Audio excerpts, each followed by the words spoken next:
Hi viewers, welcome back. This is ZMC Network. I'm your host Anis Asif and this is The Real Story. We were discussing the issue of knife crime before the break, a very controversial issue, an issue that's affecting our communities, affecting parents, affecting children, affecting all aspects of the community from the top to the bottom. Ali and Aleem Mujahid are our guest speakers on the show today. Thank you. Hi there, thank you for having us. Where were we, Ali? Aleem? Well, we just took lively debate. Yeah, absolutely. I think we were going to be heated, so the ad break came at a good time. Yeah, absolutely. And it is I wouldn't say it's a controversial. It's an issue that affects all of us, and we need to discuss it. We need more shows. We need more, TV stations, online channels to discuss this, because there are far too many people carrying knives, and there's far too many incidents of where people are innocent victims of crime as well. And the strange thing is, we know that over the last 6 years there's been an increase in the number of victims of crime, but what we are seeing is, and with your sort of law background as well, you can sort of agree with me, is there's been a reduction in people being charged with knife crime. So we're having a bit of a paradigm really, whereby knife statistics are on the increase, but the people being charged with knife crime is on the decrease. Yeah. I don't know, that's an issue obviously with the legal structure we've got. It's not something I've got a say in. No, we're just pointing out, it's just, for me, it's strange really. I think possibly it might be that there's so many factors you can consider in that respect. There might be issues with people pressing charges. There could be anything. It could be witness intimidation possibly.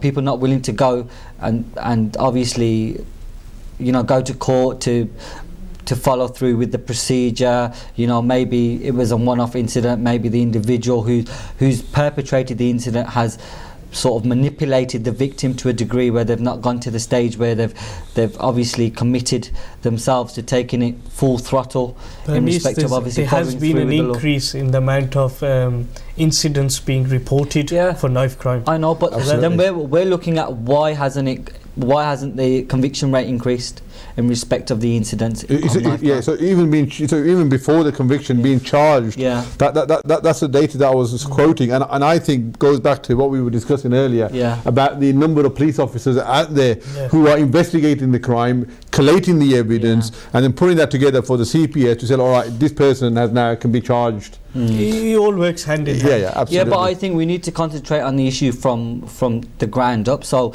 before it even gets to that stage, we need to look at why it's got to that stage, and we need to tackle the issue before it even gets to that stage. We need to work with grassroots organisations, and we need to obviously get the youth on board to tackle this issue head on. And I do think that we talked about the cuts in services, but also there's been an increase in the number of young people being excluded from school. What are they going to be doing? They're going to be hanging on streets. They're going to be falling prey to these drug gangs and being groomed into that way of life, because as soon as being expelled from school, that's in terms of career-wise, education. You can kiss that goodbye. So you're thinking, okay, might as well at least do what other people are doing. They've got that lifestyle, gold chains, the cars, the girls, whatever it may be. And I'm thinking, that's my only option. And I think that's where we got to say, look, even though you've been expelled, there has to be a safety net. We all make mistakes when we're young. The fact that you've been expelled, that does not mean that's the end of your life.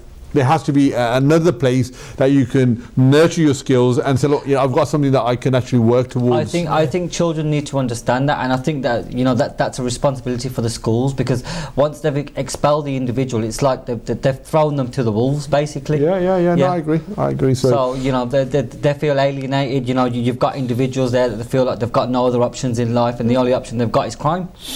But there's that wider issue, Halim, whereby you're in that sort of education sector, whereby all schools want the highest grade possible. So the next year intake, that they come to that school rather than to their neighbouring school. So any child that they think that will have a C or below, and they are sort of disrupting the class, listen, look, we just get him out of the equation. It's all working around figures, funding that's available to these schools as well.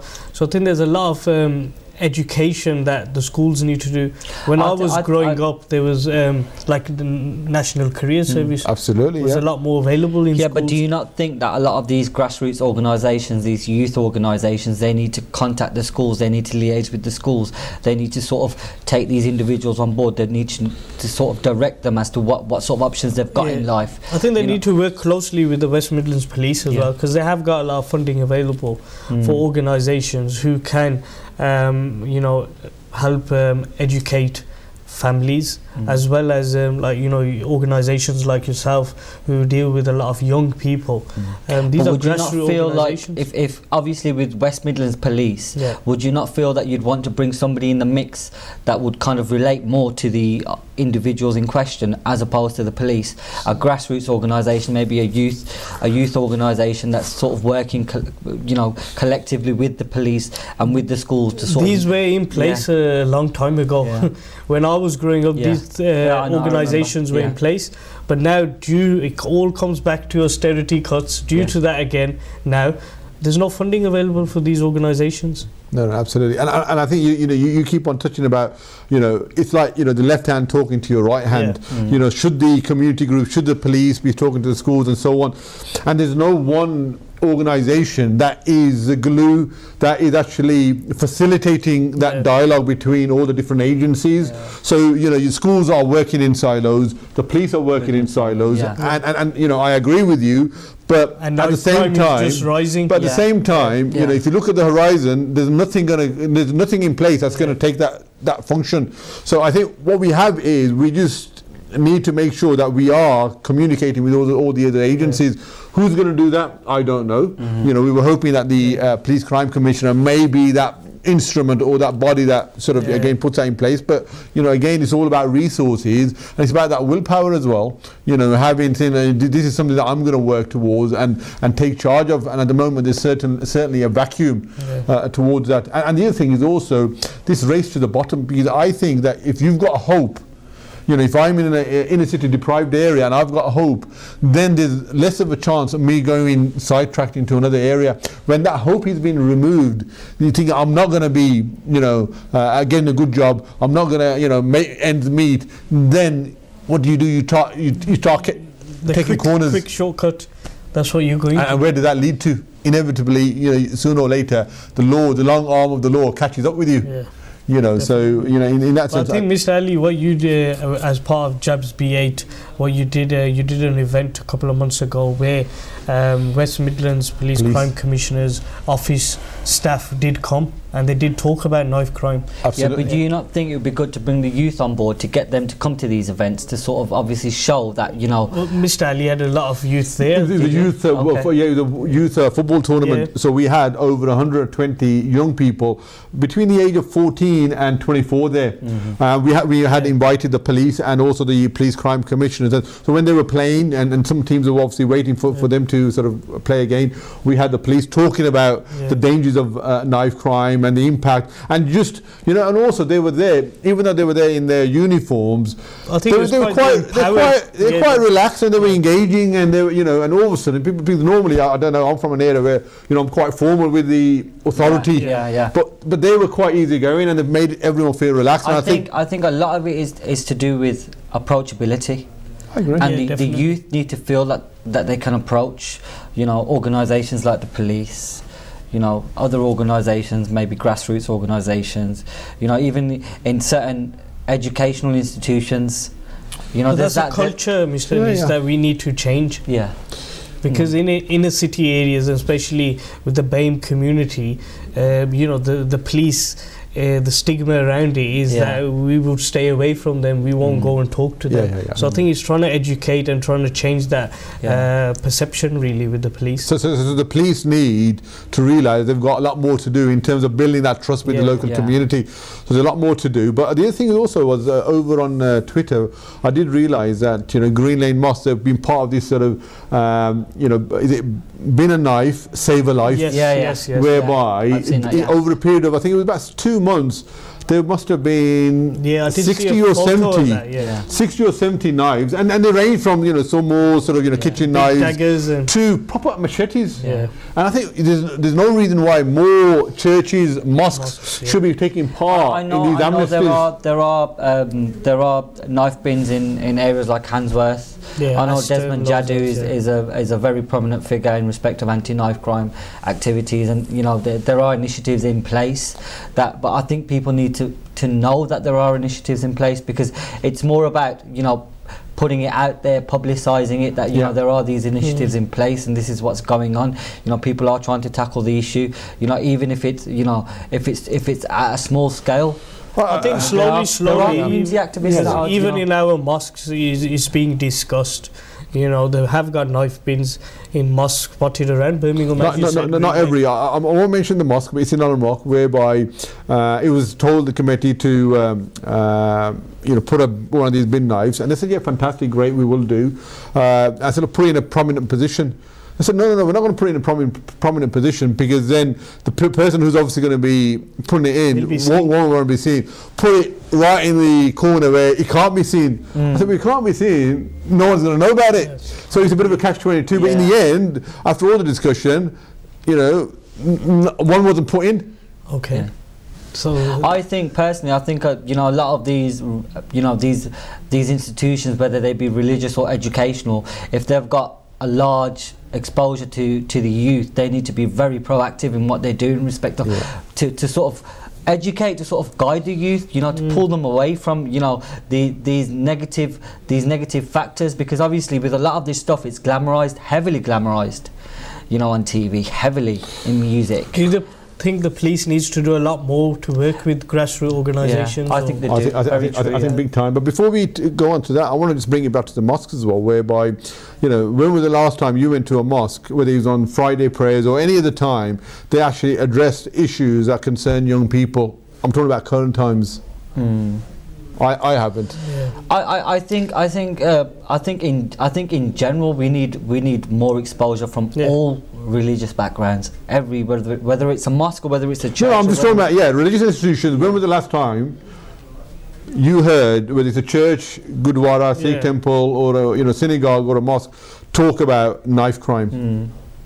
I think it's like a taboo. I think it's like a topic they don't want to discuss. I think it's very much brushed under the carpet with a lot of these institutions. They don't want to think about it. They throw it in the back somewhere. They need to start discussing. I know they do. I agree with you. People dying, especially young people. I agree with you. I agree. I did have this conversation, Anis, with a imam at a mosque, and what he was saying? He goes, the people that you're talking about, the drug dealers and people that carry knives or guns or whatever, or they don't come to our mosque. They don't come to Jummah. They don't hold the Friday prayers. I said, I have a big sign on their forehead that I'm a drug dealer or whatever. He goes, no, they don't come. If we don't, that's why we don't talk about it. I said, well, if that's the mentality, then I think God help us. A lot of it's to do with ignorance. Yeah. To be fair, with a lot of these, these religious organisations, or whether they be the educational organisations, they don't want to concentrate on the negativity. They want something that's that's positive for them, but sometimes you've got to give and you've got to take. You've got to think about the community. If there's issues that need to be addressed, we need to address them. Absolutely. And that's a big thing, in any community in the UK in general. If there's issues that need to be addressed or tackled, we need to address them head on. And a lot of the people in the community, whether it's from the grassroots organisations, from the religious organisations, from the educational organisations, from the police, from the fire service, etc. If people could come forward and if they could sort of form a sort of organisation where they've got everybody on board and they can tackle these issues, I think it would be very effective. I think we can tackle these issues before they even get to a stage where they're causing an issue in society. Absolutely. Because you're ruining lives. Knife crime, obviously you look at the individuals, there's individuals that, such as victims that have suffered from it, the parents, there's other individuals maybe. But Anisi affects the whole community. It does, yeah. Because the community then lives in fear. Yeah. That's right. It's like a catalyst, do you not think? Yeah. They don't want to leave their houses, they don't feel safe going to their shops, they don't want to send their young children to go to the park. And then what does that mean? They're going to just sit at home, play on the PlayStation. And how many instances have we heard of whereby, you know, when the school kids or the college boys and girls leave their, you know, places of education and learning and waiting for the bus, or on the bus they've been stabbed? Yeah. You know, so that would really put the fear on me, and hence why parents would drop them off rather than actually getting them to I think the main organisation that has a lot of exposure to the youth, the schools, they need to be proactive, because if you're in school from say 9 till 3 Monday to Friday, that's a lot of hours. That is. Yeah, that's your life basically. That's from the age of you know, when do you start secondary school? From 11 to 16. Yeah. You know, that at that age you need to educate the children. There's other things, you know, that they might concentrate on, you know, more the academic side of things, but I think they need to give, I think maybe even younger we need to start. So there's about 700 kids that, you know, were victims of knife crime that were school kids.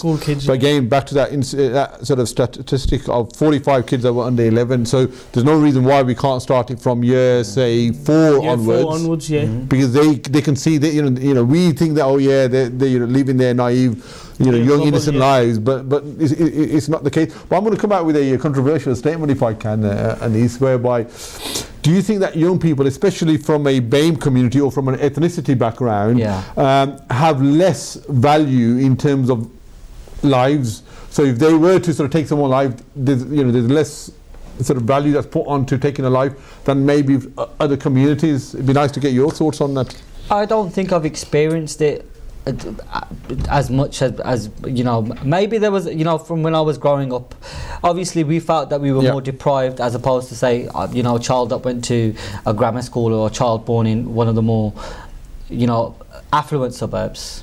But I think, you know, obviously growing up in Handsworth predominantly, going to school there, studying there, I don't think it hindered me in any way. You know, I've studied at, you know, secondary school, I've been to uni, qualified as a solicitor, etc. I don't think it hindered me. I think it's, you know, your circumstances, you know, even if you're from an affluent community, you're from an affluent, you know, society, you know, there might be issues there as well. No, I was thinking more, you know, obviously we've had, you know, the Syria war, the Iraq war, where there's an influx from people from Afghanistan, from Kurdistan, you know, from these sort of places, and Somalia as well, where they're from war-torn areas, so they've seen the, you know, real harshness of what war looks like. They've come here, and, you know, before you know it, you know, they will, you know, use a life without thinking about it. That's what I was trying to get to, really.